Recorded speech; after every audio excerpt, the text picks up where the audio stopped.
Welcome everyone to Congaree National Park. I'm going to show you guys how to spend an awesome half day here. My first ever visit and I'm really looking forward to it, so let's dive in. This past spring, I embarked on a week-and-a-half long road trip with my friend Evan centered around the American South, one of the most culturally significant regions of the country which has had a rocky history to say the least. The Deep South in particular is not a place many decide to vacation to, with a few exceptions such as New Orleans and the Gulf Shores. When I originally told my family I was planning a lengthy trip through areas like northern Alabama and middle Tennessee, they were more confused than anything else. But as someone who has really fallen in love with the great outdoors these past few years, I've been able to familiarize myself with not only the most dramatic regions in America, but also its most underrated. I spend more time than I care to admit on Google Maps, locating random parks, forests, and trails that I keep a mental note of and hope to eventually incorporate into a trip. This is where I circle back to the South, a land which you may not have known contains one of the highest densities of waterfalls in the country, countless geographically unique canyons, and as displayed in this video, many swamps and floodplains. We begin our adventure near Columbia, South Carolina to visit my 41st national park, Congaree National Park. As it's quite remote in comparison to all the other national parks out east, this can be a difficult one to experience unless you want to make a dedicated trip for it. For us, it was quite the detour as Evan lives in western North Carolina, but it's a goal of mine to see all 63 national parks in America, so I knew eventually I'd have to get here one way or another. We spent a half day in the park participating in its most popular trail and a 3-hour-long kayak tour through some of the most isolated parts of Congaree. The latter is something I probably wouldn't have done had the National Park Service developed more publicly accessible experiences here, but even then, most would tell you nearly the entire park looks and feels the same. So it's for both of these reasons why Congaree National Park is widely considered one of America's worst national parks, which is another variable that dictates why someone might not see this park as worth traveling the potentially far distance to visit. But it's important to remind ourselves that the point of national parks isn't necessarily to protect the most beautiful areas, but the most significant and rare resource. And the resource at hand in Congaree isn't as easy to explain as some other parks. See, at first glance, you might have assumed this was any old swamp, but it's actually not a swamp at all. This is a floodplain, which is a land area susceptible to partial or complete flooding. Floodwaters deposit rich soils whose nutrients support a complex community of plants, including the unusual array of giant trees found at Congaree National Park. Within its boundaries are the largest remaining example of old-growth bottomland hardwood forest in the United States, home of the tallest known of 15 different species of trees. The most iconic of these by far has to be the bald cypress, which I'll talk about later, but getting into the tour, I booked with Carolina Outdoor Adventures and the kayaking lasted about 3 hours from 9:30 a.m. to 12:30 p.m. Unfortunately, this is the only time of day they do it, meaning you'll have to wake up pretty early where otherwise you could in theory knock this park out in a few hours in the afternoon or something. They also don't do any shorter tours, which is a shame because this will run you $85 US.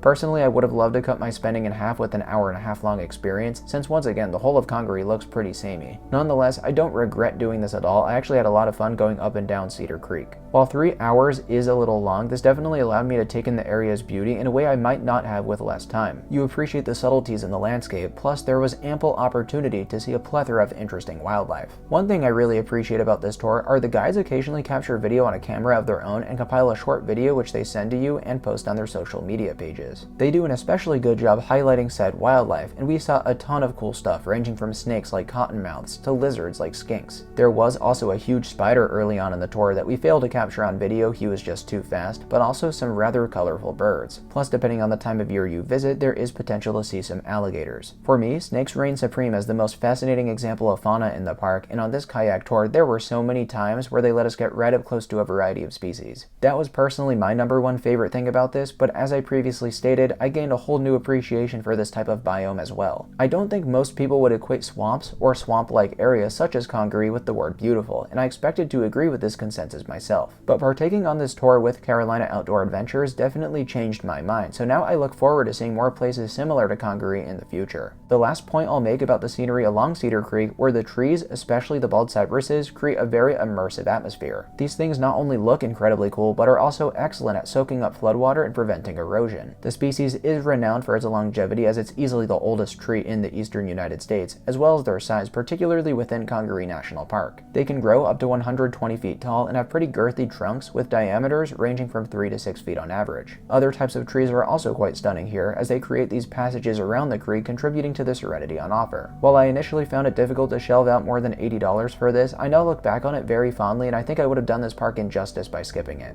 This kayak experience has just been absolutely phenomenal. The amount of snakes especially we've seen, that's probably been the highlight for me. I'm sure seeing this park on land is pretty cool. We're going to do that next, but seeing it on water, oh man, this is so worth it. Now onto the part of the park every visitor will experience, and that's because it's the most accessible by far. All right, we just met up with Evan. Ready for another hiking trip? Yeah, I can't wait for this. We were at the zoo this morning, so I'm looking forward to go see the visitor center and checking out the boardwalk trail. You'll want to make your way to the Harry Hampton Visitor Center, where there's a giant parking lot and a number of trailheads. The most trafficked one is no doubt the boardwalk loop, which a lot of people who visit this park will check out and then they'll leave because there isn't much more variety here. In our case, I was especially glad to have tacked on the kayaking, since a decent chunk of this trail was closed during our visit. I'm not very familiar with the layout of this hike, but I think the portion under maintenance may have been the most impressive, so it was a shame to miss out on it. How impressive this is in totality likely has to do with how flooded the park is though. This might sound crazy to some of you, but I was actually kind of hoping to try this in a time where the boardwalk was submerged, just enough to where you have to get your feet wet, but not enough to where you can't see the trail beneath the water. This happens many times each year, and I think it would have been interesting to see Congaree in this way. Likewise, kayaking along Cedar Creek is even more fascinating as you get to go through tighter areas. Sadly, I was in that in-between period where neither phenomenon was occurring, but that's okay. Ultimately, I found the boardwalk loop to just be okay, as it just felt inferior to the kayak tour and scenery. But I think if I'd gotten to do the full extent of the trail, or if conditions were more interesting, or if I'd done this first before kayaking, I would have appreciated it more. But two of those things were completely out of my control, and no way was I about to wake up that early. I need my sleep. Still, I can admire the stature and uniqueness of all the trees in the park. I'll definitely give it that.